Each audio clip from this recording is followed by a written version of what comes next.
Everyone, welcome back to the channel.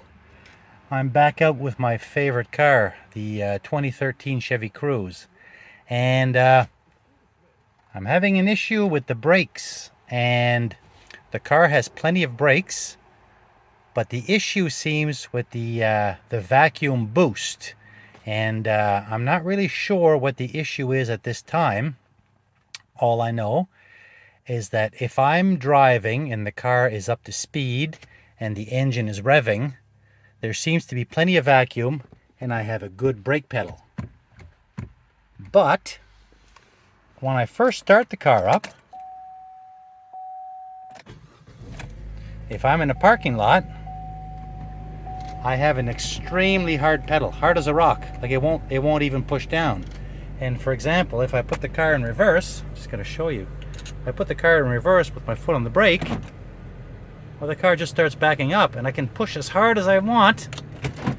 Like I just had to shove it in. I just had to shove it in park here. I'll try and drive. Car takes off. I'm pushing. I'm pushing. I'm pushing. I'm pushing. I don't want to hit my house. So now, if I rev the engine, I get a nice cushy push, nice cushy pedal. So it's got to have something to do with the vacuum boost. I know these cars come with a vacuum pump. Now, obviously, I'm not an automotive technician, and I'm not really 100% sure. But what it seems to me is that when you're driving, there's vacuum coming off of the engine. But when you're at idle, as an example in a parking lot, it almost seems that you would need this vacuum boost pump to come on, especially when the engine's idling. There's obviously not enough draw, and you need that extra boost for your brakes to work. So let's have a peek under the hood and see if we can find anything at all. Okay, so I'm poking around under the engine compartment. It's a little bit hard to see. There's my vacuum brake assembly.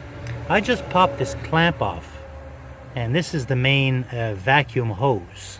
So I just took this clamp off, this little clamp. I just took this off, and if I follow these lines, I can tell that. I'm going to pan back a little bit. If I follow this line, obviously one comes from this intake manifold, so obviously I'm getting some vacuum from here, I would think, unless I'm completely out to lunch. But this is the intake, so this would be sucking, so it makes sense to get some vacuum from here, is what I'm thinking. And then the rest of the vacuum, if I follow the other hose all the way down, that's even harder to see, but if you follow this big fat hose all the way down, you'll get to down here. I'm going to point my finger down. You probably can't see that. Where am I? That silver thing there. I got my finger on it right here. This right here. This is a vacuum pump. So what I thought I would do is just unplug this and start the car. Technically, or I'm thinking that that little pump should be working and trying to suck some air to provide some vacuum for this boost, or this brake booster. Now, just before that, when I was first put my hand down there trying to find the pump, I came across this little hose here, and it's connected to nothing. So now I don't know if this fell off or something, or I doubt it would be meant to be open. It was folded onto itself like that from factory, it looks like, and then clipped on to something else way under there that I don't know. So anyway, I'm going to leave this alone for now. I do want to try to figure out where this goes, but for now let's just start the car and see if we have any kind of vacuum. Now, there's also some kind of a switch here, so I don't know if this would have to send a signal. God knows. let's just try this first. It's worth a shot. Okay, so with the hose from the pump squeezed off, I'm still getting vacuum out of that hose. I just had my finger on it. I'm getting good vacuum. So I'm getting engine vacuum. So maybe the vacuum that I need has to be way more than that.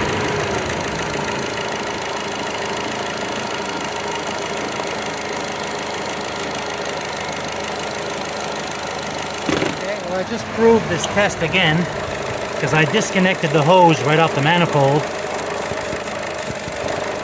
That's where our vacuum is coming from right now. So nothing here. So I'm thinking, I'm only guessing here, but obviously there's a pump down there, and either it's not coming on when it's supposed to, either because it's not working, or maybe it's got something to do with this switch. Next thing I'm going to do, try to disconnect this. Well, right now I'm not 100% sure. Unplugging this switch made no difference. So I think what I'm going to do now is I'm going to try to fish around and find out where this goes. I really don't know. I'm really guessing here. But let me poke around for a bit. If it was something as simple as this, maybe I can stick this back in and we'll have our brakes back, but I doubt it. Anyway, let's see what I can do with this. Okay, so before I go pulling that vacuum pump out or ordering a new vacuum pump, let's check the fuses. And I found one here, 25. Fuse number 25, electronic vacuum pump. I'm thinking that's probably it. There's about 5 pages of, there's more than 5. So that would be, there's under, that's not the under the hood, that would be the in-car fuse panel, which is right here. Let's check out that fuse. Fuse number 25. The second from the bottom. Well, hopefully it's blown and we can just replace that and be on our merry way. I doubt it'll be that easy though.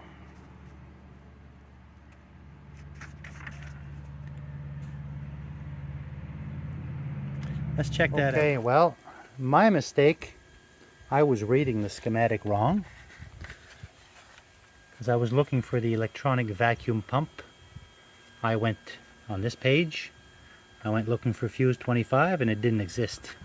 Till I realized this page goes with this, which is the under the hood fuses. So fuse number 25 would be this one right here. So that big thing, the bolt, these two, yeah, so this one here. So this would be our vacuum pump. Let's pop this out and have a look at it. See if we see anything burnt, and maybe I'll try to dig up my tester. See if we got continuity. All right. Alrighty. It's a couple of days later, and the last time I was working on this, I had done a couple of trials. I checked the fuse. Nothing wrong with the fuse. So before I go pulling that motor out, I thought maybe it's just not getting a signal from that switch. And so Amazon special, I'm going to replace that switch. Now, am I throwing parts at a problem? Yeah, I kind of am, but at the same time, that was, I think, $44. And I don't have to pay shop fees and taxes and this, that, and the other thing. And I don't need to get the rigmarole or the runaround from any garage. That's just kind of how I do it. Again, I'm not a technician. I'm just just someone who likes to tinker and try to sort things out. So let's put this new switch in. Just going to push this in, plug it in, and see if this activates the vacuum pump. If it doesn't, well, we'll look at pulling that pump out. That's simple. And if it doesn't work after that, then I don't know.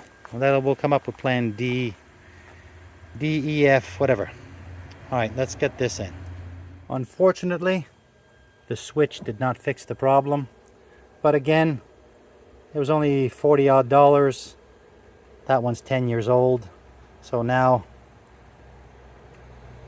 I got a brand new switch and I got the spare switch that works. So shitty, but is what it is. Okay. Let's attack that motor. Let's get that out of there. Okay. A couple days later again. So I was having no luck with the fuses or the switch. I made an assumption that the vacuum boost arrangement was good. So I ordered a vacuum motor. And there it is right down here. It's not fastened. So, because I don't even have the old one out yet. I just ordered this. And there, it is right there. It kind of sits the other way. But right now what I did is I just wanted to see if I was barking up the right tree. So I unplugged the old motor. And I just kind of tossed that one in there and plugged it in. And then I disconnected everything over here. And then I started the car. And as soon as I put my foot on the brake, this started whining. It just started whining its little heart out. And that's the suction port. And that just started sucking air like a, like it's supposed to. So that was my issue. I had a bad vacuum motor. So I'm gonna swap this out now. It's really in a, I mean, it wouldn't even really have to be mounted. I could technically just hang it just about anywhere, but I'll try to undo the fasteners and I'll try to mount it in its proper location. And I will have brakes again. Wow. What else was I gonna say? Oh, that little hose that was dangling loose. Well, that's still dangling loose. And well, what I'll do is when I pull the motor out, you'll see. It's actually the suction side of the pump. So the larger port is the, the larger port is the suction. Sorry, that's all blurry there. The larger port is the suction. So that's what sucks onto these hoses, onto the brake boost. And the other one is an outlet. So on the new motor, there's just a little rubber boot that covers the port. On the old one, there was a long hose with a U. So that was never connected to anything. So this was my issue. Well,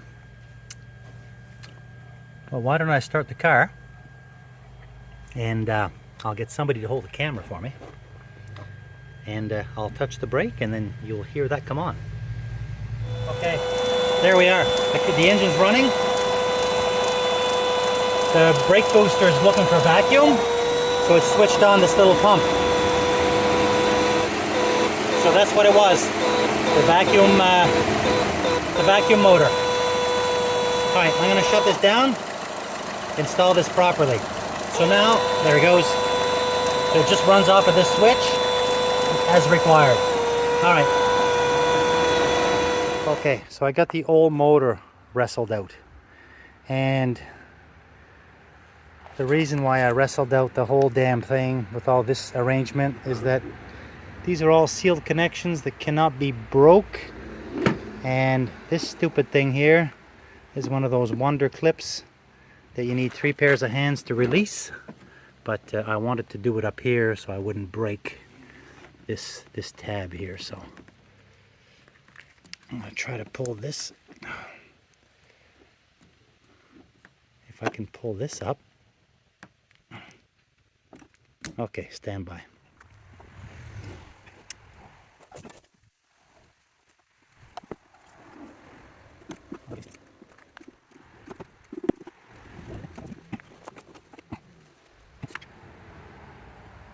Yeah.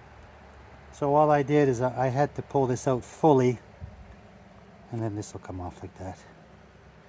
Ah, jeez. Okay. So let's just do a quick compare. There's our old motor that's failed. There's the new one. If I didn't mention it, I got this quite cheap on Amazon. Literally $88, so I don't really know what to expect. I went to Rock Auto. Even Rock Auto was $220. So I got this from Amazon, and came in a couple days. Electrical connection is identical, and what I was explaining, what this long tail is the outlet. And on the new one, all they've provided for is just a little outlet with the rubber boot, which is completely logical. Let me wrestle this back in. We'll make all our connections, and we'll try our foot on the brake, see if we get a nice soft pedal. All right. Okay, there's the vacuum pump reinstalled. I don't know if you can see it. It's way down there. It's hard to see. That's all reinstalled. All our hoses are back in. We know that it runs. We do have a brand new switch here. We didn't need it, but we got a new one. Clamps back on. Now let's run this car and see how that brake pedal feels, and see if we have brakes when the car is at an idle. So my pump is all back in. The new vacuum pump reinstalled. I also did the sensor. Anyway, there was nothing wrong with the sensor, but we got the new vacuum pump, and let's give this a try right now. Okay, the car is running, and I don't know if you can see that. Got a nice, I don't want to say squishy, but the pedal is not hard as a rock like it was before. So, let's put the car in reverse.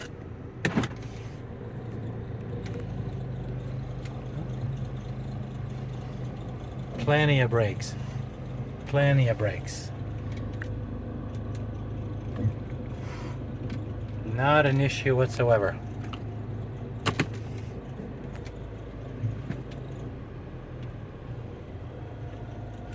Ah, perfect.